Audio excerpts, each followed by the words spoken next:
Hey, how's it going? If you're new here, welcome. Something Shifted is about identity after interruption, about who we become after the life quake hits and changes everything. Here we share heartfelt stories that won't make the highlights reel. We explore the discomfort of recalibration and how we might find unexpected joy when life has other plans for us. And I think you're going to like it here. You can find more episodes and ways to support the podcast at somethingshifted.co.za. My name is Sean, and this is Something Shifted. Today's story belongs to Nicole. As a child, you don't actually have to be told something's a secret for that shame to sort of coach you and you to know that if you repeat it outside the house, that would be bad not only for you, but for the entire family. That's next, right after this. If you believe that rest is a luxury, we can't be friends.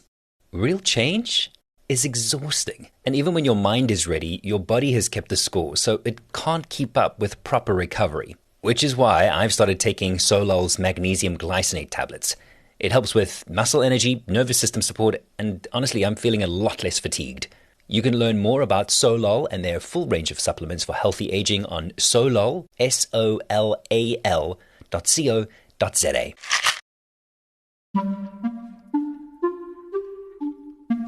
As we were making this season of Something Shifted, we put together a music playlist for ourselves. It's packed with songs that make me and Rue feel a little less lonely and a lot more empowered. One of our favorite refrains to belt out loud when things get hairy is Taylor Swift's I Can Do It With a Broken Heart. I'm a real tough kid, I can handle my shit. Anyways, that's the thing about life quakes. Surviving them makes you tough. And when other people see your toughness and admire it, they respond with, "You're so resilient, and I don't know how you do it." Every time I had an interview, I would get, firstly, why did you choose true crime? And secondly, doesn't this affect you negatively psychologically? How do you sleep at night? If you recognize this voice, it's probably because you listen to True Crime South Africa. That's Nicole's podcast. Nicole is a storyteller and a story crafter. And in addition to her podcast, she's authored 4 books on true crime, including Samurai Sword Murder, the Morne Harmse story, and Sizzlers. Plus, she creates companion podcasts for true crime shows and movies. Nicole's livelihood is crafting stories out of dark material. So naturally, many people want to know, how does she sleep at night? And the first few times people said that, it was like such a strange question to me, because I just thought to myself, what do you mean? And that really started to weigh on my mind. At one point I thought to myself, am I actually like a little bit psychopathic? Why am I able to do this? I mean, what I do is pretty taxing. It's really horrible stuff every single day. It's easy to assume that Nicole must be a real tough kid, considering that she's able to deal with true crime stories day in and day out. And that was partly what Nicole told herself, part of how she made sense of her own story. Some of it was character, sure. Part of it that was character was the part that had taken me down a relatively straight and narrow road rather than the road I could have taken from where I started. So let's go where Nicole started. Nicole's story begins with a mom and a dad and 2 older siblings, 10 and 12 years older, to be exact. I'm a lot lamiki, or a mistake, as my mom likes to quite bluntly say. I clearly remember moving through even my young childhood knowing that she was pretty much all mothered out by the time I came along. My older sibling had been a relatively well-behaved child. The middle sibling, not so much. And Nicole was about 6 years old when her parents divorced. You know, almost all of my family members had a substance use disorder to some extent. And my dad was certainly on the further end of that, alcoholic as well as using drugs at times. My dad was very much a phantom, and had moved sort of in and out of my life and been on the periphery at times, other times disappeared for years at a time. As Nicole was growing up, she started making sense of the world around her, and a couple of things became very clear. Firstly, some stories are not to be shared outside the family. And that idea of we keep things behind closed doors was certainly very well drummed into me by that point.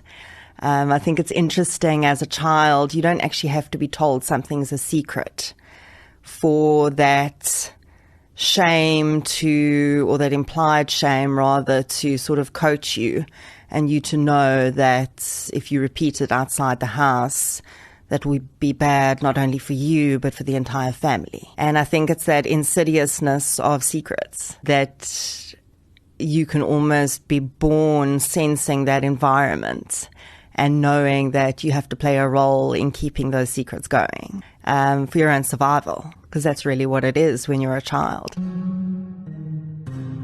Secondly, Nicole figured out that she would have to be the hero of her own story. It felt like her mum was just going through the motions by the time she had to parent Nicole.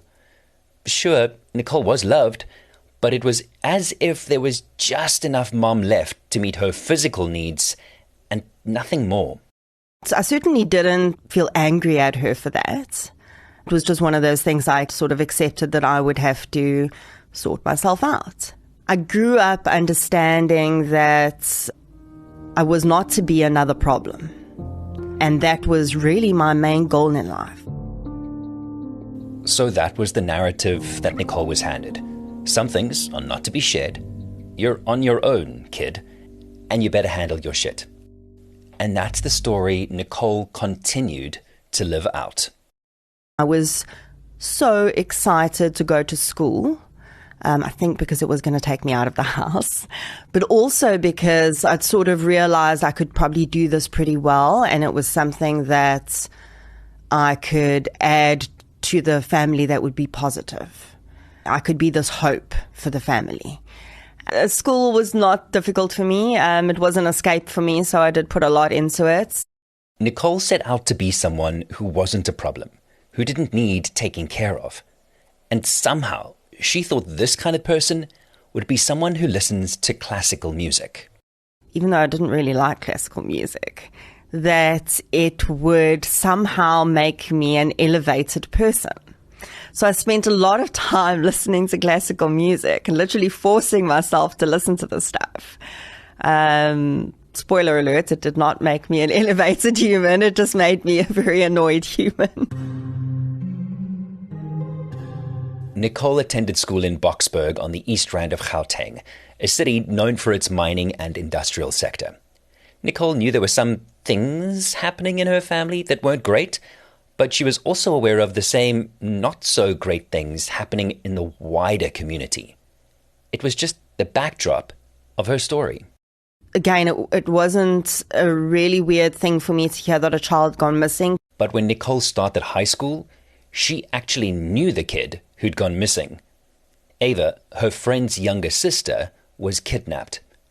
This happened just after 6 girls had gone missing in the late 80s, later confirmed to be abducted by Gert van Rooyen. So as a 13-year-old, I thought, okay, girls go missing, but those girls were never found. So I think in my mind at that time, I thought, I don't know what I thought, did they disappear into a bubble? Did they disappear into fresh air? Certainly never in a million years did my mind go to, those girls are probably dead. But in this case, sadly, 11-year-old Ava's lifeless body was found about 3 weeks after she'd gone missing. I clearly remember this moment of thinking, but she's just a kid. I mean, I know people kill each other. I'd grown up in this violent family. I was no stranger to violence. I'd seen injuries because of this violence. but my little, young brain had not yet sort of adapted that to think that in the outside world there are big people who go after little people. Because, I guess thankfully, none of the violence in my home had actually been directed at me. It had been between the adults, and I was sort of the onlooker. So at that moment, I realized there are really bad people out there who will do this to kids on purpose. And Ava's story really stuck with me throughout the years. If you'd met Nicole at school, maybe sat next to her in class or traded sandwiches at break time, you probably wouldn't have guessed half her story. You might have noticed that Nicole was able to move on quickly when plans changed, but you wouldn't have known why she could adapt. We moved a lot because basically my mom wouldn't pay the rent, so we would do like a midnight flip. And funny enough, I didn't realize that was what it was at the time. Thinking back, I realized, okay, that's why we used to move in the middle of the night. At school, you would have seen a strong academic performer, normally within the top 10 of her grade, but you'd have no idea that she was up all night with a sick baby. One of my siblings had a child, and they were not present for the first 2 years of that child's life. So really, from the age of 16, I became that child's caretaker when I was not at school. Even when I was studying for my prelims, I was doing the midnight walk because she had an ear infection, and then going to school the next day and writing prelims. Even as a teenager, Nicole could handle her and a lot of other people's shit. But sometimes those storylines, the secret stories from home and the I'm a real tough kid story, they'd collide and get tangled up together. Like in grade 10, when a head teacher pulled Nicole aside with some unsettling news. And I thought I was in trouble. And she said to me, I just want to let you know, your mom has actually not paid your school fees since you started here. She'd just been sending me to school. And I had no clue. So the teacher said to me, but because you're such a good student, we are going to keep you here through to matric. It wasn't the greatest way to find out. But again, that reinforced for me that you're on your own. Yeah, I very much knew that was, if I was going to not be what I'd witnessed, I had to do something differently. So, dear listener, by now you may have come up with a reason as to why Nicole is able to sleep at night, even when she deals with dark true crime stories for a living. But it was only recently that Nicole found her own answer to that question.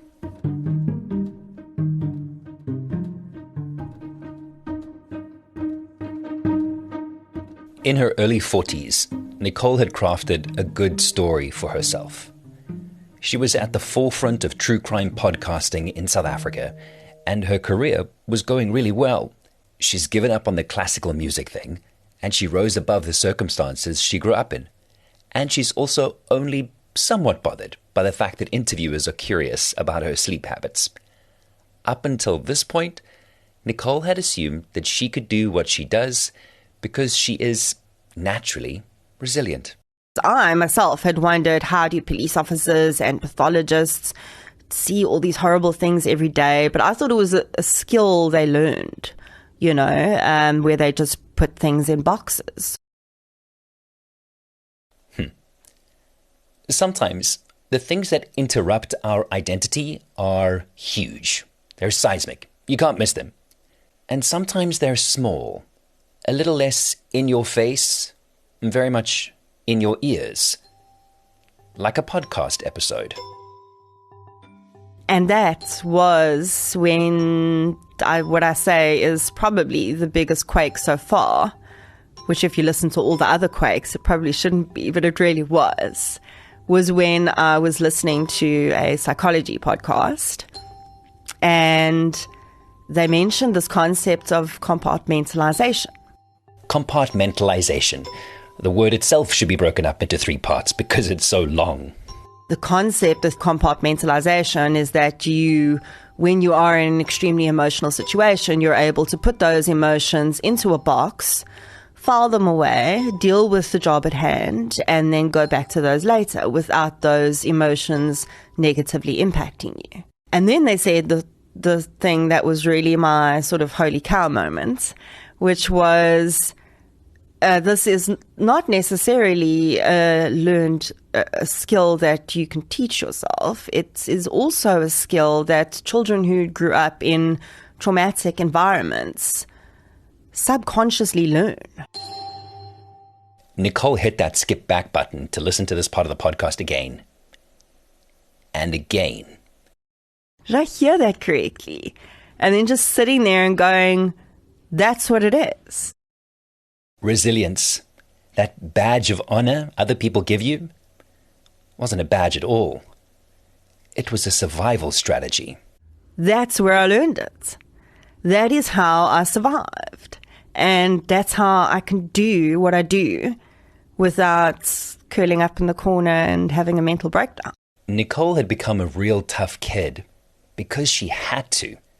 She is resilient, not by choice, but by training.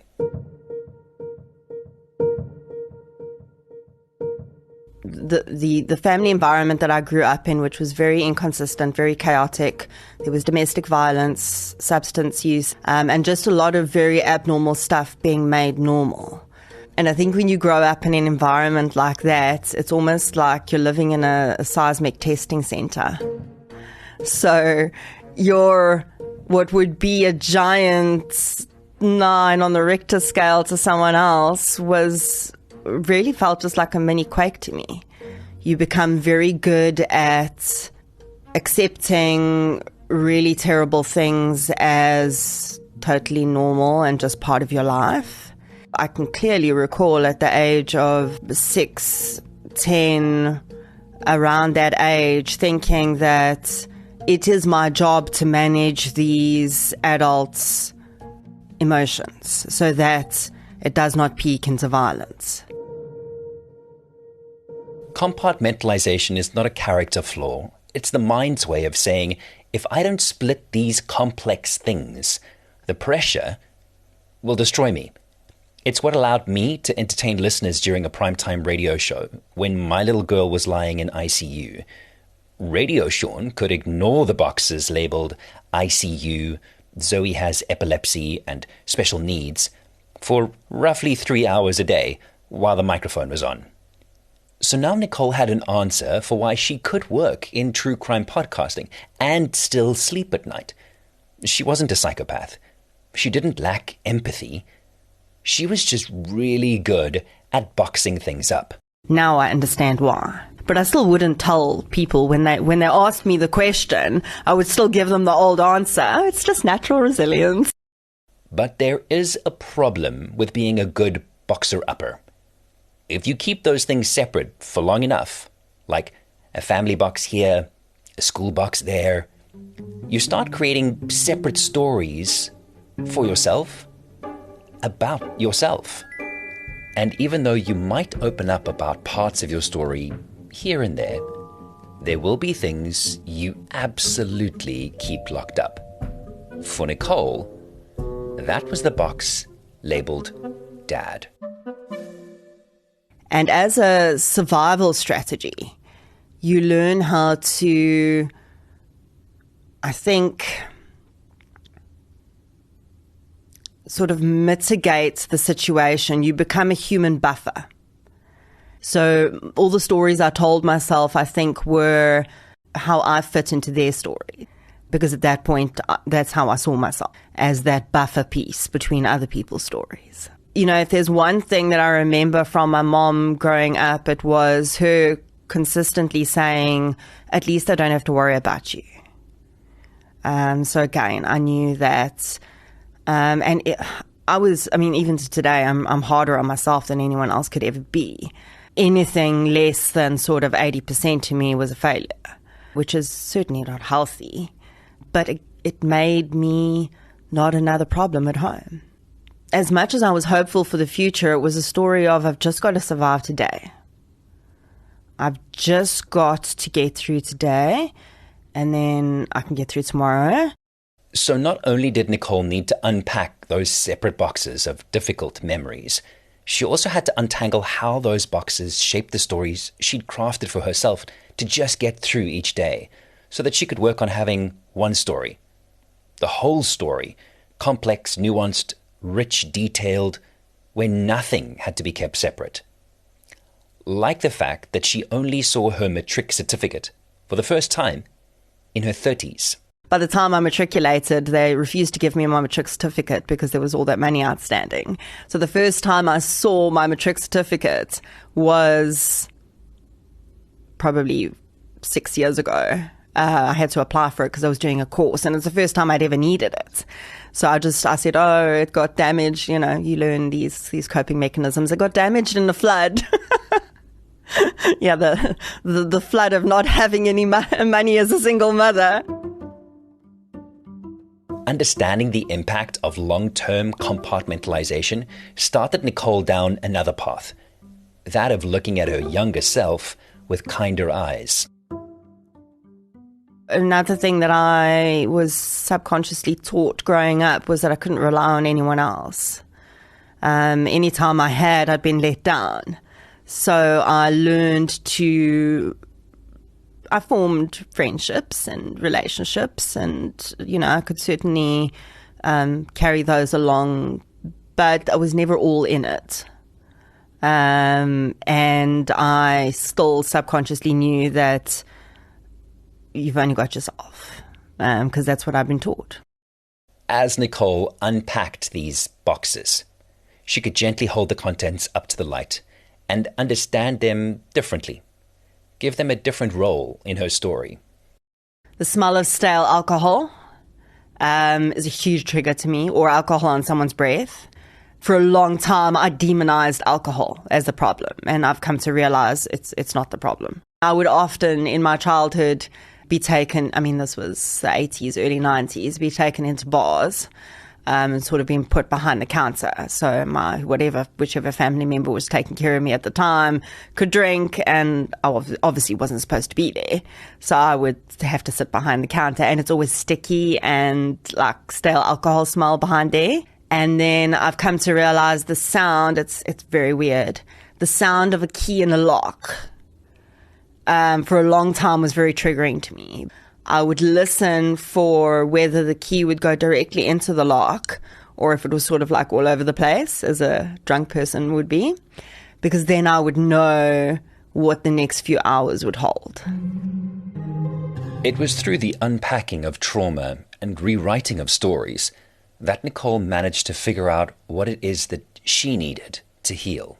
So I had to reteach myself, firstly, what a normal baseline interaction is like in a relationship. You know, I had been programmed to set my needs aside. I didn't have needs. I had to be who I had to be to keep the status quo. And I kept that throughout my life. And that was really, I think, one of the biggest realizations for me, was that in almost all of my any kind of relationship, whether it was friendship, romantic, work relationships, I was always setting my needs at the door. And interestingly, I seemed to be almost subconsciously seeking out people who had a lot of problems. Over the years, Nicole had learned that she couldn't rely on others. She'd been taught that she needed to take care of herself, and she was ready to do that from an early age. At 17, she moved out of her mother's house. At that point, I could feel this sort of energy of, this is all becoming too much for what we've still very little shoulders. And I sensed, even though I had not, I think, consciously known that I was carrying all of this throughout my life, I think I sensed that once I got away from the situation, they would have to sort themselves out. And I would be free. And I had no idea what that looked like. I can tell you what that looked like, in the beginning anyway, because Nicole says the freedom was intoxicating, and sometimes literally so. But Nicole finally didn't need to be a buffer to absorb everyone else's emotions. So there was a short stint where she explored and experimented, like most teenagers do, and it could have gone either way. But Nicole caught herself mid-free fall and, like a tough kid does, put herself on the path opposite to what she'd witnessed growing up.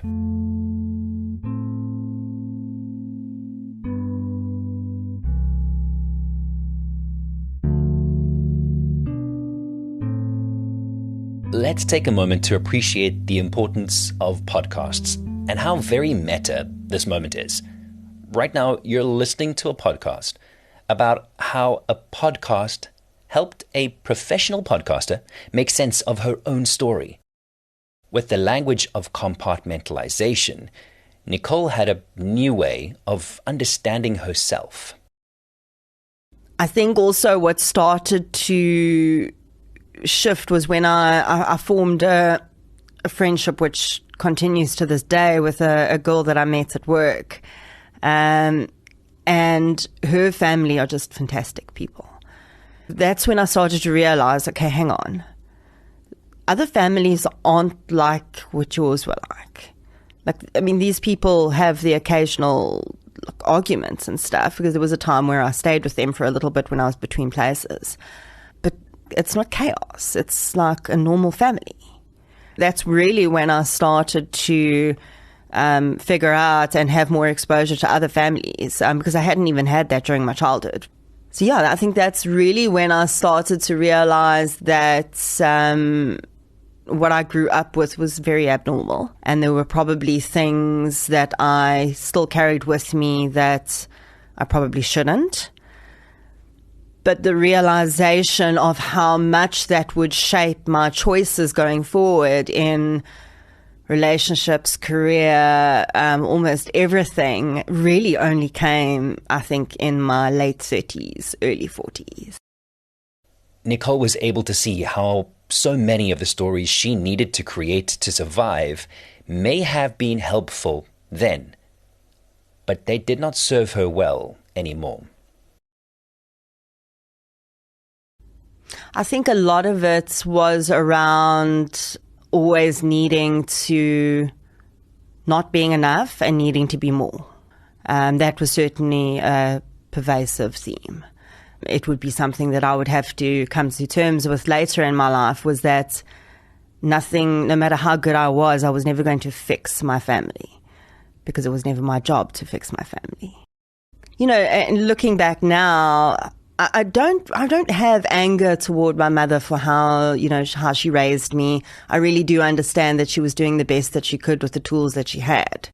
In her formative years, Nicole had learned that some stories just aren't to be shared with others. Remember that box we spoke about earlier? The one labeled Dad? Well, Nicole was finally ready to integrate it back into her story. So 16-year-old Nicole did not have a relationship with her father. If I think back, I can picture maybe 2 or 3 times throughout my life where I'd spent more than an hour with him. I don't actually even remember who told me. It could have been my brother or my mom. It was just sort of, oh, by the way, your dad has been arrested at Heathrow.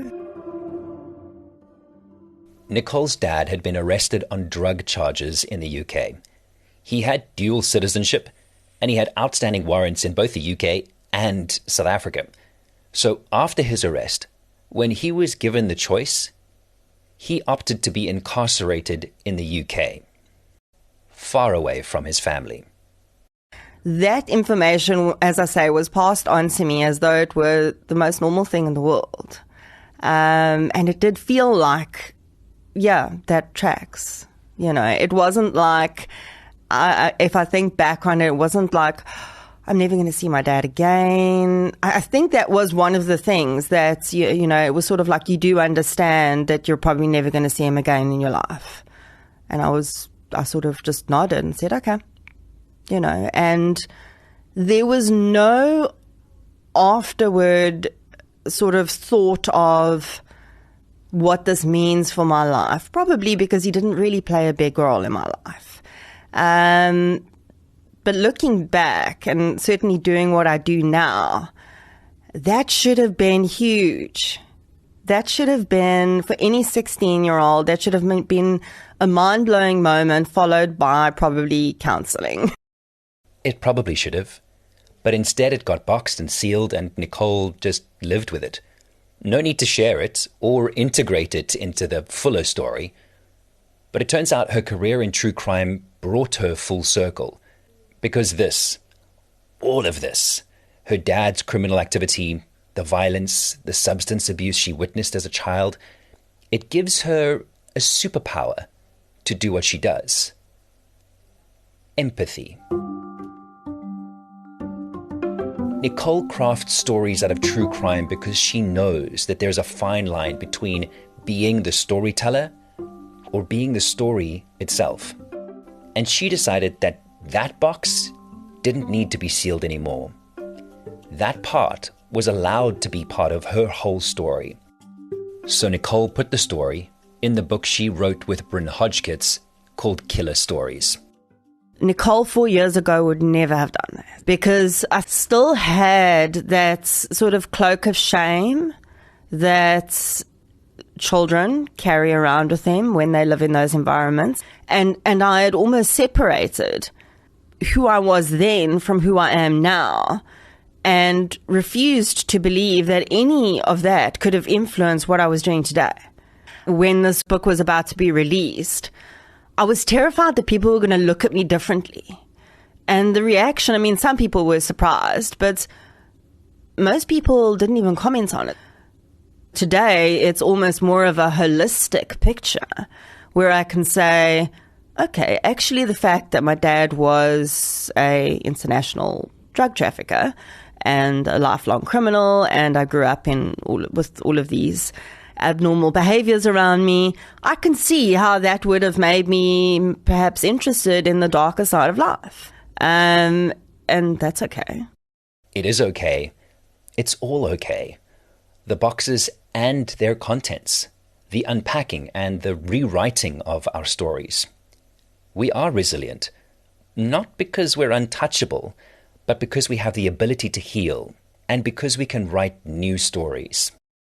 I actually pulled out my blazer, my high school blazer the other day. It still fits. But the stories that blazer carries don't fit anymore.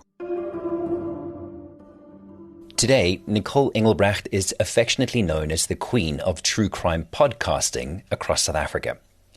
She's a self-described dog mom, although her cat might disagree. Nicole produces weekly episodes of the multi-award-winning True Crime South Africa podcast in a way that only Nicole can, with empathy. Nicole also works alongside television production companies, researching and developing true crime documentaries, and pioneered the first companion podcast of its kind with Showmax in 2021, the award-winning Devil's Dorp, the official companion podcast. If you haven't listened yet, please do. Oh, and as for those neatly compartmentalized boxes, they aren't sealed shut anymore. Go on, subscribe to Something Shifted now and never miss a human-centered story. You can find more episodes and ways to support the podcast at somethingshifted.co.za. And because you've listened all the way to the end, we want to share our Something Shifted soundtrack with you. It's a compilation of songs we've listened to while making this season. Songs that make us feel a little less lonely and a lot more empowered. The link is in the show notes. Enjoy. Many thanks to Rue, my executive producer, for additional writing on this episode. And as always, thank you for listening. Bye.